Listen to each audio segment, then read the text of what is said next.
Nazir.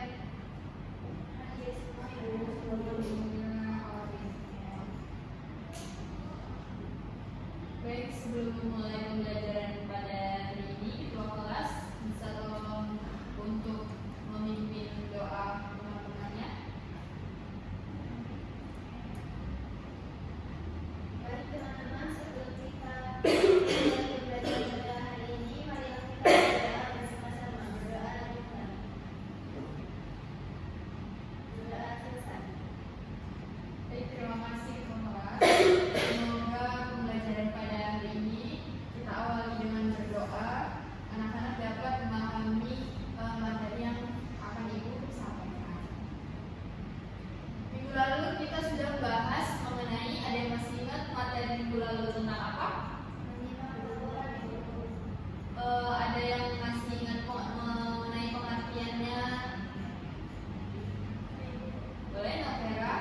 Jadi menyimak laporan adalah kegiatan mendengarkan informasi yang disampaikan dalam bentuk laporan secara cermat, terarah, dan penuh perhatian untuk memahami isi, struktur, serta data penting yang terdapat dalam laporan tersebut. Baik, terima kasih Novera yang banget masih ingat materi pekan lalu.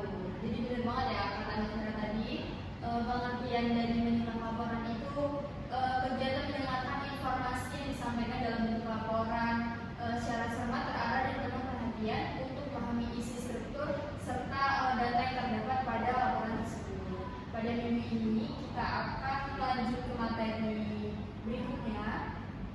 Anak-anak bisa buka buku paket bahasa Indonesianya halaman 90.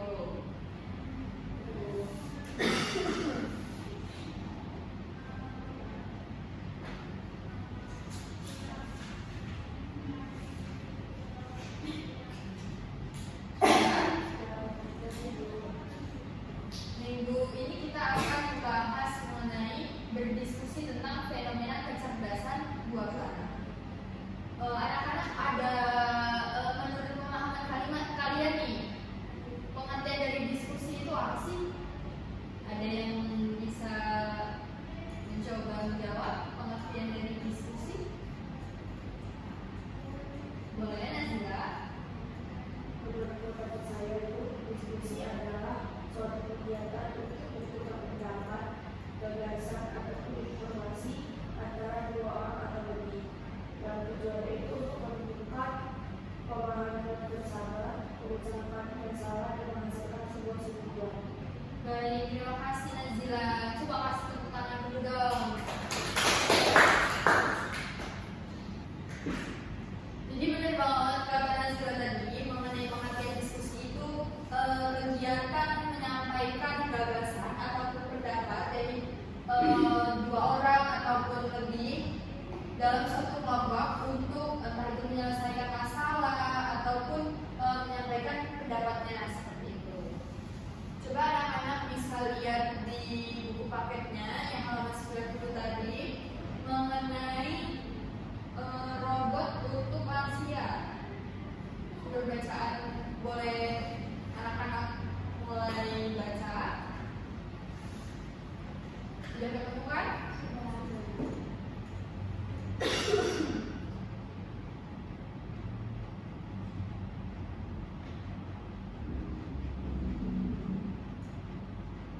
Ibu kasih waktu 3 menit untuk membaca buku.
diteliti lagi ya Mbak ya. Kemudian pertanyaan selanjutnya, di mana Nejat bekerja sebagai profesor teknik mesin? Coba ada yang boleh bantu Ibu jawab? Boleh Nazila? Di teks robot pelajaran disebutkan bahwa Nejat bekerja dan berprofesi sebagai teknik mesin di Universitas Toronto. Benar banget ya. Terus kemudian yang ketiga, kapan Nejat mulai mengembangkan robot canggih tersebut? Saya akan boleh Nazila lagi. Pada tahun 2002. Benar banget. Kemudian pertanyaan terakhir nih mengenai pertanyaan dasar. Apa judul film dokumenter yang dibuat Yves Giri? Boleh Novera? Judul filmnya itu Year of the Robot. Benar banget. Coba kita kasih tepuk tangan untuk kalian semua.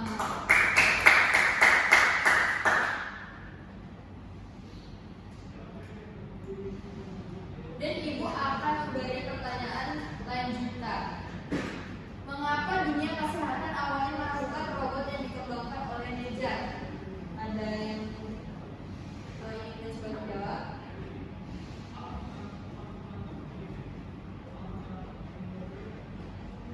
Ayo, ada yang bisa jawab? Boleh, Novera? Jadi mengapa dunia kesehatan awalnya melakukan robot yang dikembangkan Nejat? Karena robot tersebut masih berupa purwarupa dan belum terbukti efektif membantu lansia. Oke, terima kasih Novera atas jawabannya. Kemudian pertanyaan selanjutnya, bagaimana peningkatan jumlah lansia menjadi alasan perlunya robot caregiving? Ada yang boleh jawab? Siapa? Nazila? Kalau baca teks robot pelajaran itu dijelaskan bahwa jumlah lansia itu diprediksi meningkat drastis sehingga tenaga manusia itu mungkin tidak mencukupi. Oleh karena itu terbentuklah robot caregiving atau disebut juga sebagai robot yang memberikan perhatian kepada lansia itu. Baik, terima kasih Nazila atas jawabannya. Terima kasih kepada anak-anak semua yang sudah berpartisipasi aktif, yang telah menjawab pertanyaan dari Ibu sesuai dengan sumber bacaan yang telah kalian baca mengenai robot untuk lansia. Baik, mungkin itu tadi pembelajaran kita mengenai materi berdiskusi tentang fenomena kecerdasan buatan. Ibu harap kalian bisa memahami materi yang telah Ibu berikan mengenai diskusi. Jadi kan tadi diskusi sudah dijelaskan oleh teman-temannya tadi bahwa kegiatan bertukar pendapat, gagasan ataupun menyelesaikan suatu masalah. Jadi ciri-ciri diskusi kan adanya topik yang dibahas dan adanya interaksi tanya jawab seperti yang telah kita lakukan tadi. Mungkin itu saja yang dapat Ibu sampaikan. Sebelum menutup pembelajaran pada hari ini, ketua kelas mohon untuk berdoa terlebih dahulu. Baik teman-teman, sebelum kita mengakhiri pembelajaran pada hari ini, marilah kita berdoa bersama-sama. Berdoa dimulai. Berdoa selesai. Baik, terima kasih. Mungkin cukup sekian dapat disampaikan. Ibu akhiri, wassalamualaikum warahmatullahi wabarakatuh. Waalaikumsalam warahmatullahi wabarakatuh. Terima kasih. Duluan ya.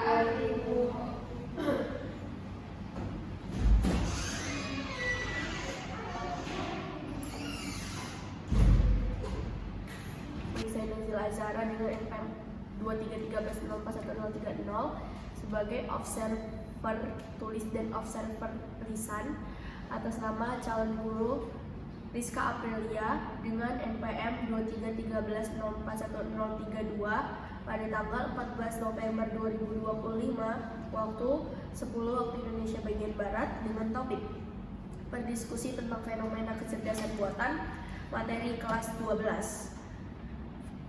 Kemudian komponen keterampilan 1. Komponen keterampilan dasar mengajar bertanya tingkat dasar. A. Penggunaan pertanyaan secara jelas. Rizka Aprilia menyampaikan pertanyaan dengan bahasa yang sederhana untuk memudahkan peserta didik memahami materi. Contohnya, apa definisi dari diskusi? Kemudian B. Pemberian acuan. Guru memberikan acuan dengan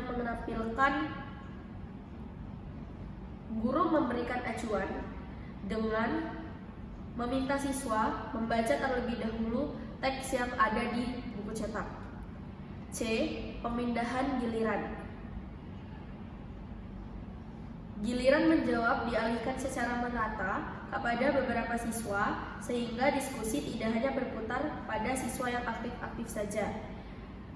Rizka sebagai calon guru memberikan kesempatan bagi peserta didik untuk menyampaikan pendapatnya.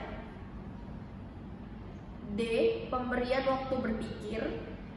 Rizka Aprilia memberikan jeda setelah bertanya kepada murid untuk memproses terlebih dahulu pertanyaan dan menemukan jawaban yang tepat.